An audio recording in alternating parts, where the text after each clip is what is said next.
നമസ്കാരം. Raf talk ഫുട്ബോളിലേക്ക് ഏവർക്കും സ്വാഗതം. ലിയോ മെസ്സി ഗോളടി തുടരുകയാണ്.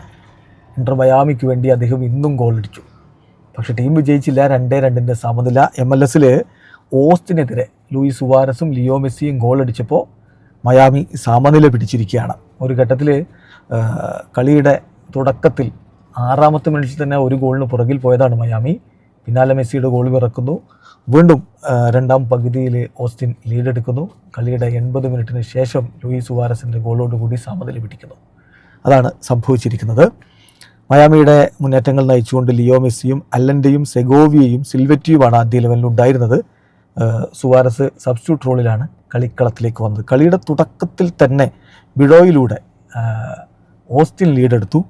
എന്നാൽ ഫ്രൈഡ് അസിസ്റ്റിൽ നിന്ന് ലിയോ മെസ്സിയുടെ ഗോൾ പിറക്കുന്നു. 10ാമത്തെ മിനിറ്റിൽ ഇന്റർ മയാമി ഒപ്പം പിടിച്ചു. ഇടവേള സമയത്ത് 1-1 സമനില. രണ്ടാം പകുതിയിൽ 54ാമത്തെ മിനിറ്റിൽ നെൽസണിലൂടെ ഓസ്റ്റിൻ വീണ്ടും ലീഡെടുത്തു. ആ ഘട്ടത്തിലാണ് ഇന്റർ മയാമി 74ാമത്തെ മിനിറ്റിൽ കളി തിരികെ പിടിക്കുന്നതിന് വേണ്ടിയിട്ട് ലൂയിസ് സുവാരസിനെ സെഗോവിയയ്ക്ക് പകരം കളിക്കളത്തിലേക്ക് ഇറക്കിയത്. സുവാരസ് ബെർട്രൈമിൻ്റെ അസിസ്റ്റിൽ നിന്ന് 83ാമത്തെ മിനിറ്റിൽ പന്ത് വലയിലെത്തിച്ചതോടെ സ്കോർ ലൈൻ 2-2 എന്ന നിലയിലേക്ക് മാറി. മത്സരം സമനിലയിൽ അവസാനിക്കുകയും ചെയ്തു.